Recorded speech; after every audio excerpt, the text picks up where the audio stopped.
Bahala ka kung anong gusto mo. Tulungan mo naman sana ako. Sinabi na ngang wala. Saan mo naman gagamitin? Ano yun, ate? Siguraduhin mo na may babalik mo yun. Iiwan mo ako, anak. Ano kaya kung isan lang natin yung titulo ng lupa't bahay natin? Yung allowance ko po kasi, may babayaran kasi kami. Hindi ba nagpadala ko ng allowance ninyo? Oo, huwag kang mag-alala. Abroad kaya ang ate ko. Anak! Pautangin mo muna ako. Ako nga sana hihiram sa'yo. Tamang-tama pala. Tsak na malaki na ang ipon nun. Kita na lang tayo doon. Kamusta ka na? Problemado ako. Pwede mo muna akong pahiramin, Emma. Nangihiram din kasi si Kuya Berto. Ako pa kaya na ate mo? Salamat, Emma, ha? Kuya Berto? Kuya Berto? Oh, Emma. Padalaw ka. Magbabaka sakali lang sana ako. Ano ba yon? Sabihin mo na, nagmamadali ako. Kuya, gusto ko sanang mag-apply sa ibang bansa. Bakit? Gusto ko lang sanang makapag-ipon, kuya, at matulungan si tatay. Kung ako sa'yo, mas makakabuti dito ka na lang. Alagaan si tatay. Pero tumatanda na rin kasi ako, kuya. Ayoko naman iasa ang buhay ko sa inyo. Bahala ka kung anong gusto mo. Kuya, baka sakali namang matulungan mo ko.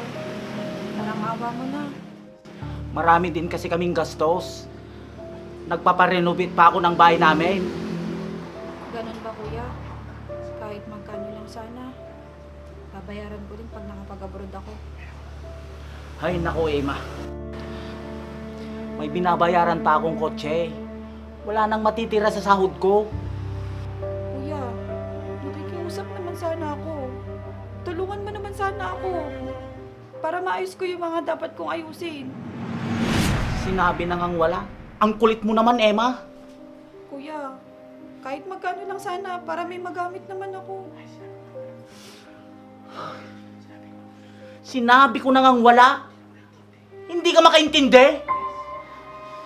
Kuya! Kuya! Saan kaya ako kukuha ng gagamitin ko ngayon para makapag-abroad? Tao po! Tao po! Ate Ruby? O Emma? Bakit nandito ka? Ate, nagbabaka sakali lang sana ako. Anong kailangan mo?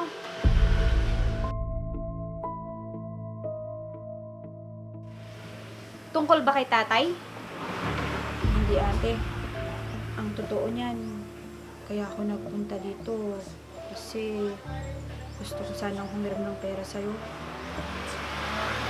Saan mo naman gagamitin? Gusto ko sanang mag-abroad, ate. Sana, noon mo pa naisip yan. Hindi ngayon na may edad ka na. Ate, hindi pa naman siguro huli ang lahat, di ba? Dito ka na lang maghanap ng trabaho. Mababantayan mo pa si tatay. Ate, gusto ko lang sanang makaipon at hindi lang umaasa sa inyo. Nagbibigay naman kami ni Kuya Berto mo ng allowance sa bahay ah. Pero ate, hayaan nyo naman sana akong makapag-abroad at baka sakaling mabago ang buhay ko. Matulungan ko kayo. Paano na si tatay? Sino mag-aalaga sa kanya? Nandun naman si Abi, ate. Ate, parang awa mo na. Pahiramin mo naman ako ng pera.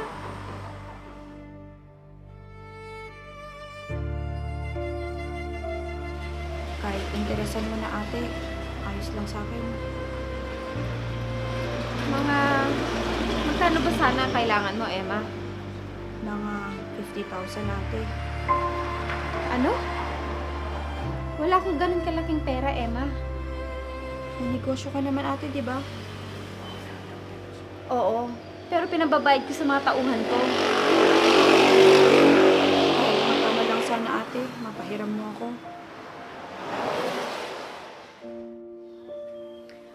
Sige. Pero mga 20,000 lang ang kaya kong ipahiram. Kasi, kailangan ko din sa negosyo. Pero, may kondisyon ako. Ano yun, ate? May interes pag binalik mo. At siguraduhin mo na may babalik mo yun pag nakapag-abroad ka na. Sige ate. Sige, balikan mo na lang yung hinihiram mo. At may kailangan pa kasi akong tapusin. Sige ate, maraming salamat. Malaking tulong na sa akin yun.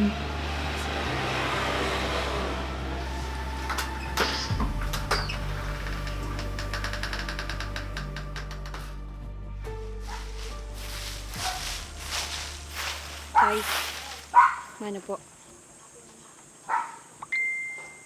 Anak, mukhang malungkot ka. May problema ka ba? Tay, papayagan niyo po ba ako mag-abroad? Iiwan mo ako, anak. Kahit ilang taon lang po sana, Tay. Para makapag-ipon naman po ako at makatulong sa inyo. Kung sa bagay, habang bata ka pa, para maging magandang takbo ng buhay mo.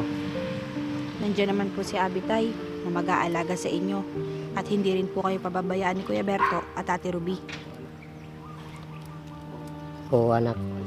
Ayos lang naman sa akin. Iniisip din kita. Kaso, Tay, may problema po. Hindi ko na po alam kung saan ako kukuha ng gagamitin ko. Nagsabi na rin po kay Ate Ruby at kay Kuya Berto, wala naman daw po silang mapapahiram. Ganun ba? Hindi ko na rin po alam, Tay, kung saan po kukuha ng pera na gagamitin ko pang abroad. Ang hirap pala ng ganito, Tay. Lalo na pag kailangan mo ng pera. Oo, anak. Huwag kang mag-alala. Higinhawa din ang buhay mo dahil mabuti kang anak. Maraming salamat, Tay, at binibigyan niyo po ako ng lakas ng loob. Ano kaya kung isanla natin yung titulo ng lupa't bahay natin? Po? Naku, baka magalit po sa atin si Ate Ruby at Kuya Berto. Mababawi din naman natin agad pag nagtrabaho ka na. Di ba? Sigurado ka, Tay? Ipagkakatiwala mo sa akin ang bahay at lupa? Bakit hindi? Kung magiging maganda ang takbo ng buhay mo, anak. Maraming salamat, Tay, sa pagtitiwala mo sa akin. Alam ko, mabait kang bata at matutupad mo mga pangarap mo. Huwag kang mag-alala, Tay. Hindi ako papayag na hindi ko agad makuha yung bahay at lupa natin pag nandun na ako sa abroad.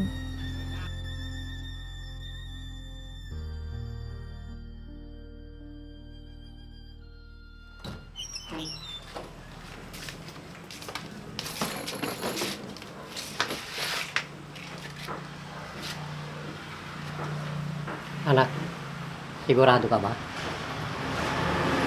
Opo, Tay. Para din po sa inyo to. Babalik ka din kagad ah. Huwag kang magtatagal doon. Opo, Tay. Mamimiss ko po kayo. Ate, yung mga pinapabili ko ha, huwag mong kakalimutan. Alam mo naman yung paborito ko, di ba? Ano ka ba naman, Abi? Di pa nga nakakaalis yung ate mo kung ano-ano na ang pinabibili mo sa kanya. Hayaan nyo na, Tay. Maglalambing lang po si Bunso. Basta huwag mong bababayaan ng tatay, ha? Lagi akong tatawag sa inyo. Sige po ate, ako na pong bahala kay tatay. Huwag mo akong alalahanin, anak. Ang isipin mo, yung sarili mo. Opo, Tay. Mag-ingat po kayo dito, ha? Oo, anak. Ikaw din, mag-iingat ka doon. Maraming salamat po. Sige na po, Tay. Abi, si tatay, ha? Alagaan mo siya. O ate, mag-iingat ka dun ha. Maraming salamat dito. Hala, naalis na ako.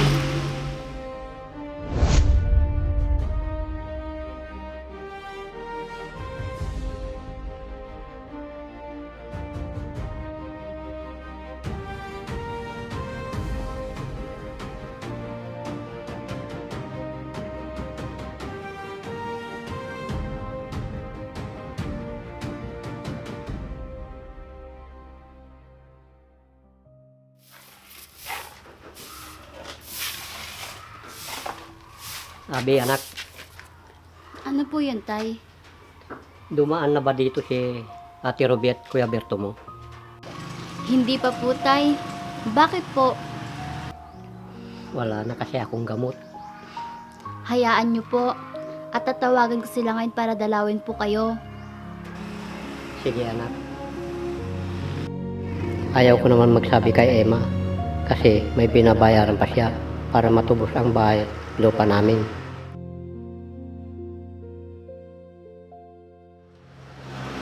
Tay! Tay! Kuya Berto, buti nakasaglit ka dito. Dumaan lang ako kasi gusto ko din kamustahin si tatay.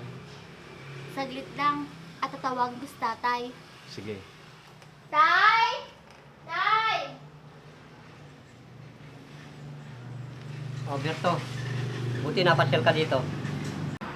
Pasensya na po kayo, tay. Marami po kasi akong ginagawa. Ayos lang naman ako. Namimiss ko lang kayo. Nako. Alam ko naman yun, tay. Kabisado ko na po kayo. Kasi anak, wala na akong gamot. Nako. Hindi ba nagpapadala sa inyo si Emma? Nagpapadala si anak. Kaya lang, may binabayaran pa siyang utang.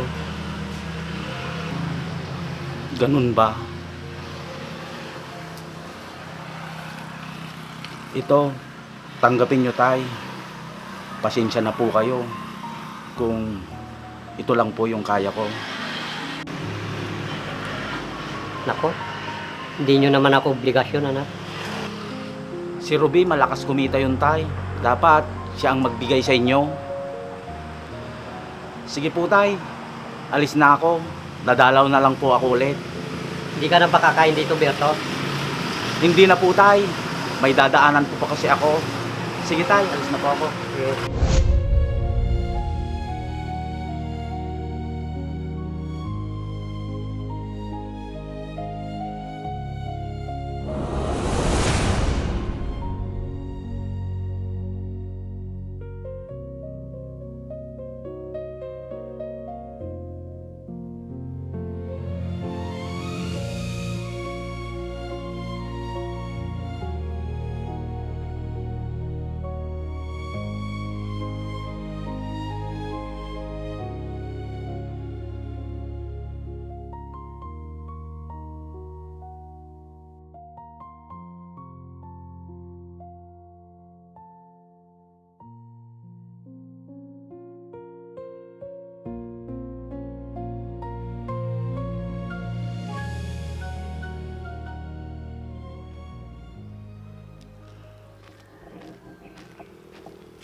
Abi, mukhang malayo yata ang iniisip mo.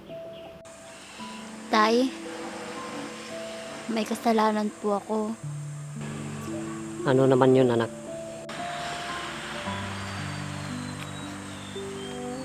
Yung allowance ko po kasi, nagamit kong pambili ng pampaganda. May kailangan pa naman kaming bayaran ngayon.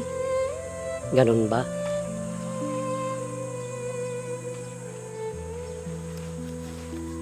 Ito, anak, kunin mo. Ito, tanggapin nyo, tay. Pasensya na po kayo kung ito lang po yung kaya ko.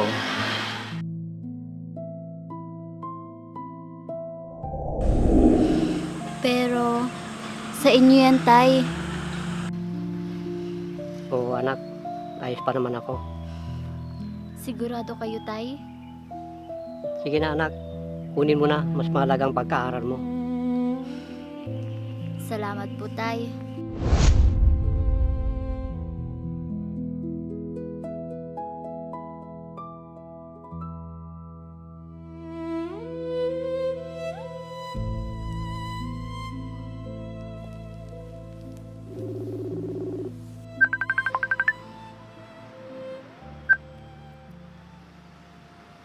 Hello, Abby.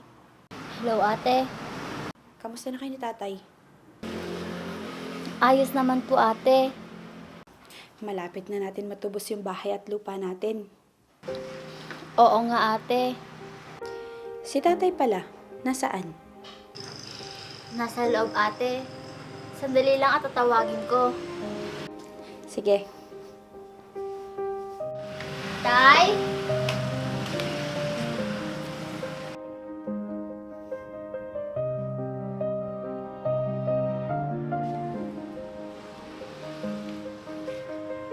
Yun Hello anak. Kumusta ka dyan? Ayos lang po ako, Tay. Tay, matatapos na po yung binabayaran natin yan. Makakapag-ipon na po tayo. Huwag mo akong isipin anak. Ayos lang ako. Pasensya na po kayo, Tay. Kung sakto lang yung pinapadala ko. Ayos lang ako anak. Ang isipin mo, yung sarili mo. Kung may kailangan po kayo sa akin, Tay, magsabi lang po kayo, ha? Oo naman anak. Mag-ingat ka dyan lagi at huwag mong pabayaan ang sarili mo. Sige na po, Tay. Tatawag na lang po ako ulit. Sige anak. Bye.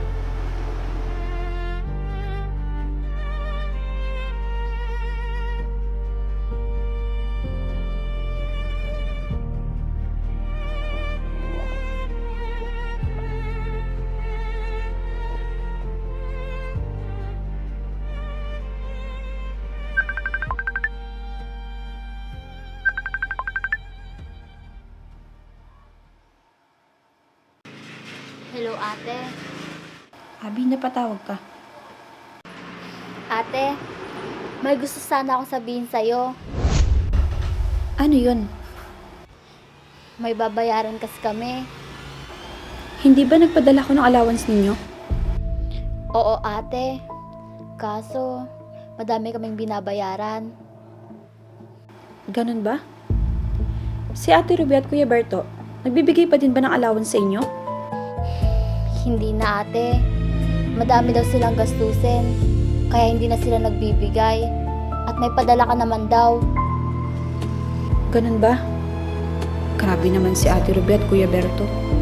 Pinabayaanan nila si tatay simula nung mag-abroad ako. Baka pwede mo naman akong padalhan sa mga bayarin ko, ate. Sige, bukas na lang pag lumabas ako.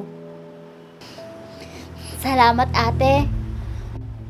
Siya nga pala, Abi. Yung bahay at lupa, nabayaran mo na ba at nakuha mo na ba yung titulo? Opo, ate. Nakay tatay na po yung titulo. Mabuti naman kung ganon. Si tatay pala, nasaan? Nasa kwarto niya, ate. Nagpapahinga. Gusto mo ba siyang kausapin? Hindi na. Hayaan mo na siya. Baka nagpapahinga. Sige, ate. Dagdagan mo yung padala mo para may pambayad ako. Sige.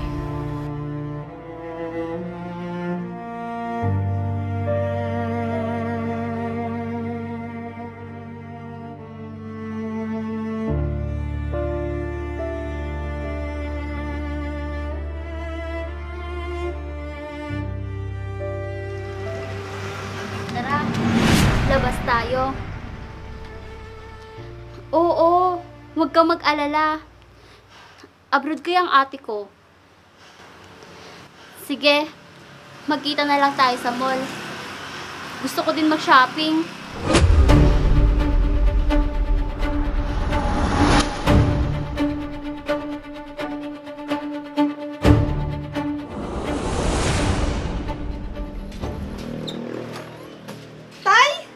Anak!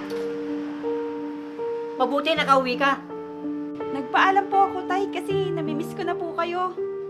Sus, ikaw talaga anak. Tay, nasan po si Abi? Wala si anak, pumasok. Tara na sa loob. Sige po.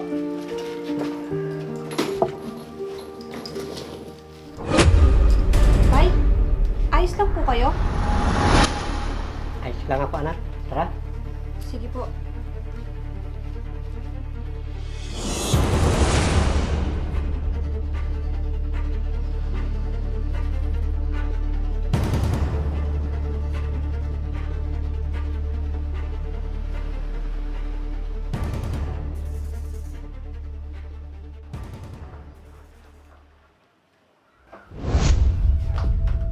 Hello, kuya. Hello, Ruby. Bakit napatawag ka? Ruby, pautangin mo muna ako. Kailangan ko lang talaga ng pera ngayon. Ako nga sana hihiram sa'yo. Anong may papahiram ko sa'yo? Alam mo naman na wala na akong trabaho.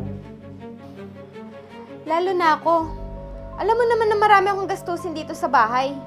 Naku, nakita ko nga kayo ng makumari mo. Nagsusugal lang. Wala ka nang pakialam doon. Ikaw nga kuya, nagiinuman lang din kayo ng mga barkada mo. Alam mo naman na libangan ko yon mula nung nawalan ako ng trabaho. Humiram na lang kaya tayo ulit kay Emma. Maraming pera yun. Balita ko, dumating na siya. Talaga? Tamang-tama pala. Tama ka, Ruby. Tsak na malaki na ang ipon nun. Oo nga. Kasi matagal na siya sa abroad. Tara, puntahan natin siya. Sige, magkita na lang tayo doon. Sige, Ruby.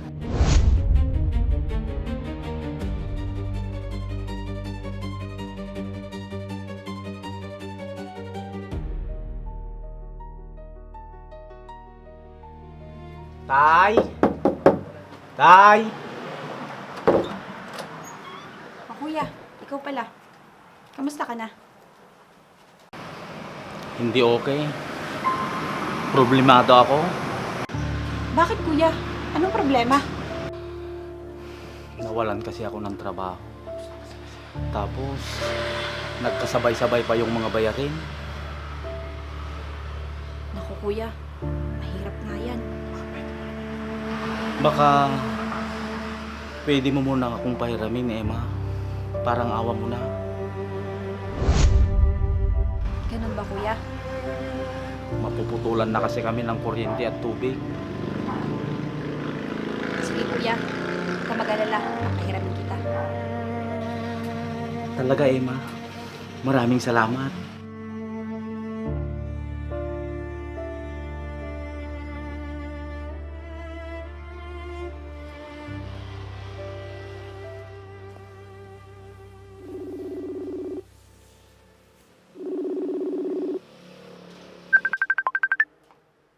Sino kaya to? Hello? Sino to? Emma, ang ate Ruby mo to. O ate, ikaw pala. Kamusta? Nakauwi ka na pala. Hindi ka man lang nagsabi. Biglaan lang kasi yung bakasyon ko ate. Hindi kasi ako okay, Emma. Nagsara yung business ko. At ngayon, wala akong trabaho. Ganun ba ate? Paano kayo ngayon? Lagi nga kami nag-aaway ng asawa ko. Baka pwede mo naman akong tulungan para pampasimula ng negosyo. Wala pa naman akong ganong ipon ate. At ipinapadala ko rin kay tatay at kay Abby. Tsaka isa pa, nangihiram din kasi si Kuya Berto. Pati si Kuya Berto? Oo ate, wala daw siyang trabaho. Kung si Kuya Berto mo nga, napahiram mo. Ako pa kaya na ate mo? Sige na, Emma. Hayaan mo. Pag nakapagsimula ulit ako sa negosyo, ibabalik ko din agad. Sige ate, pumunta ka na lang dito para mapahiraman kita. Salamat, Emma, ha?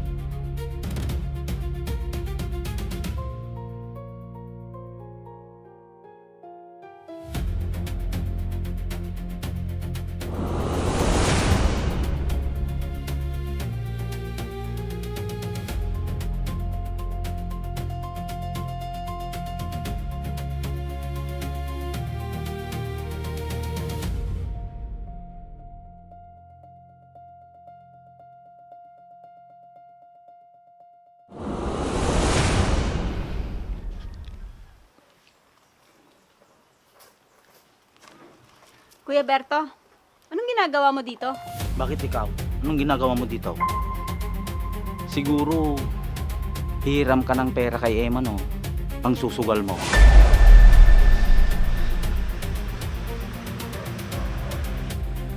Di ka makapagsalita, no? Ano bang pakialam mo? Ewan ko lang. Pag nalaman niya na pinangsusugal mo lang yung binibigay niyang pera sa'yo. Eh bakit ikaw? Pinangiinom at pinambababae mo lang ah. Alam din ba niya? Huwag kang maingay, Ruby. Baka marinig pa tayo ni Emma. Hindi na tayo bigyan ng tuluyan. Kanya-kanyang diskarte lang yan, kuya. Emma? Emma? Emma? Emma? Ate Ruby, Kuya Berto, kayo pala. Kumusta ka na, Emma? Ayos lang naman ate. Kasabay pa kami ng ate mo na dumalaw dito. Tsak na matutuwa niyan si tatay kasi kompleto tayo. Saglit lang at tatawagin ko si tatay. Emma, saglit lang. Ano yun kuya? Ang totoo, Emma, hindi si tatay ang dahilan ng pagpunta namin dito ni Ruby. Oo nga, Emma. Nagpunta kami dito dahil sa'yo. Bakit ate? Kuya Berto, may problema ba? Manghihiram sana ulit ako sa'yo. Ako din, Emma. Kailangan ko kasi ng tuition ng anak ko para makapag-exam sana siya. Ako naman, Emma, kailangan kong pandagdag sa negosyong papasukin ko. Ganun ba ate? Kuya? Oo, Emma. Kaya sana pahiramin mo kami ulit. Oo nga, Emma. Sige kuya, ate. Saglit lang.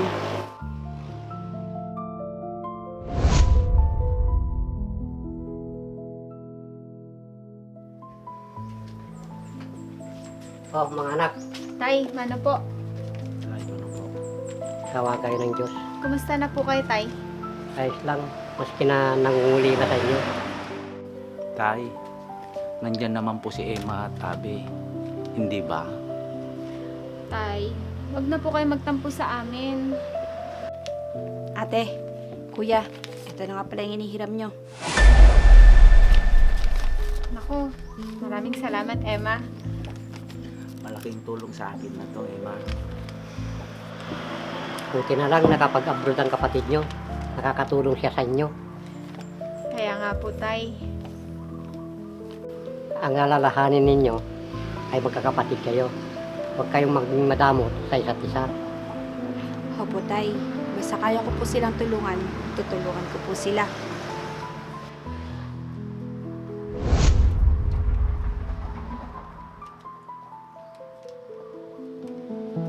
Mga anak, dito na kayo kumain. Oo nga kuya, ate. Naku, hindi na po, Tay. Emma, kailangan ko kasi magbayad ng tuition ng anak ko para makapag-exam siya. Ako din, Tay. May kakausapin pa ako. Sige po, Tay. Alis na po ako. Emma, maraming salamat ulit. Sige ate, mag-ingat ka. Sige po, Tay. Alis na din po ako, Emma. Sana naras-dalasan niyo ang pagpunta dito para makasama ko kayo. Sige po, Tay. Sige. Mag-ingat kayo kuya.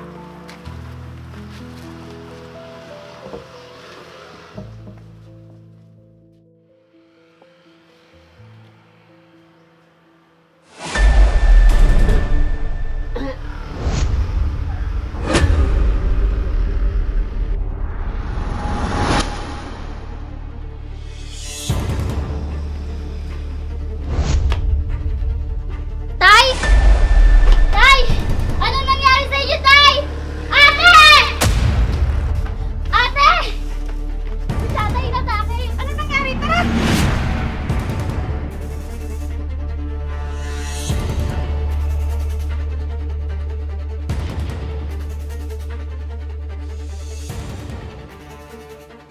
Tay, bakit hindi nyo naman sinabi sa amin ang katotohanan? Oo nga po, Tay.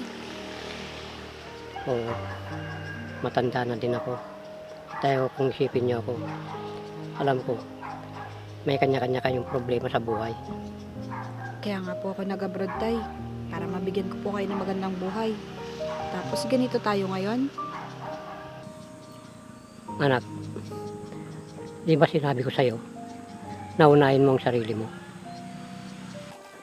Ikaw Abi, bakit hindi mo alam ang nangyayari kay tatay?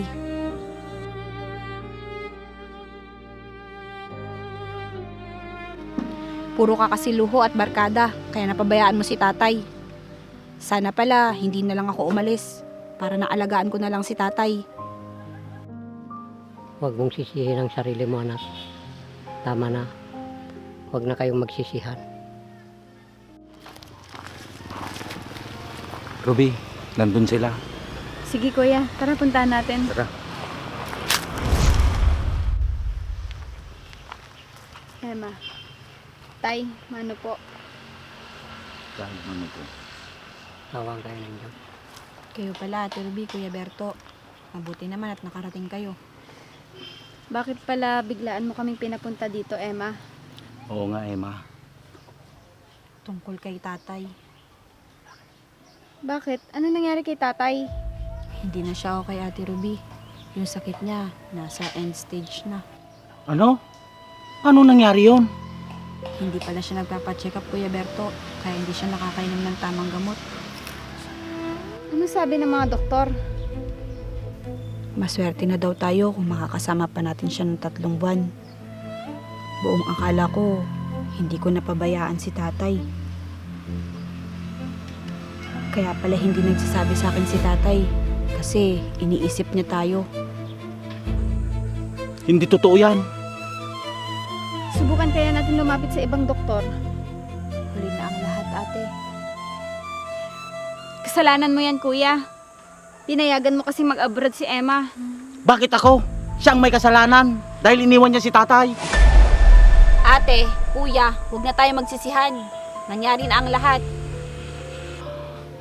Akala ko, ayos lang si tatay.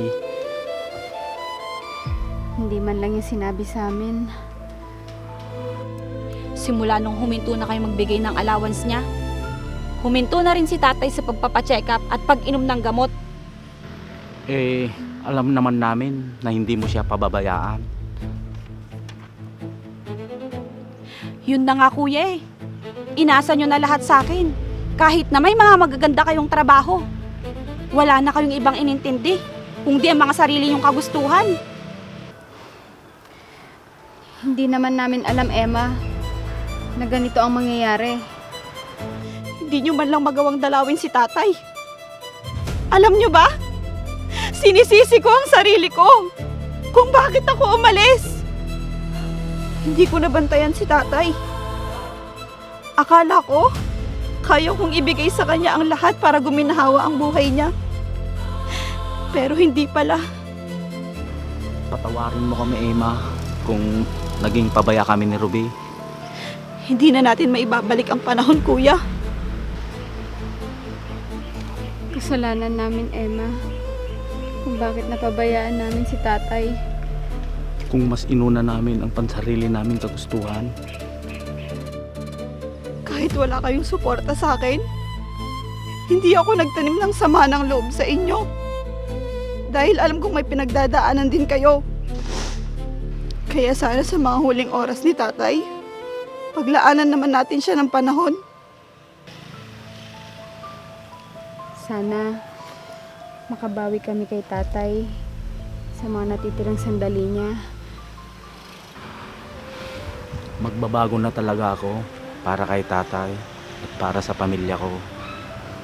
Ako din, masyado ako nagpadala sa pera. Hindi pala mahalaga ang mga material na bagay. Ang mahalaga, yung oras na makasama mo ang pamilya mo. Tama ka dyan, Emma. Alam nyo ba, na sa tuwing tumatawag ako, lagi niya kayong tinatanong sa akin. Lagi niya kayong iniisip kung nasa mabuti ba kayong kalagayan. At kahit alam niya yung mga ginagawa ninyo, pinagsasabihan niya ako na kapag humingi daw kayo ng tulong sa akin, ay tulungan ko kayo. Emma, patawarin mo kami. Tay, patawarin niyo po kami sa mga nagawa namin. Maling-mali kami, kapatid ko. Tay, patawarin mo kami. Hayaan mo. Itatama namin ang pagkakamali namin. Mga anak, ang tanging hilon ko lang sa inyo ay magmahalan kayo at magtutulungan. Opo, Tay. Mahal na mahal po namin kayo, Tay. Thank you, Tay. Mahal na mahal namin kayo.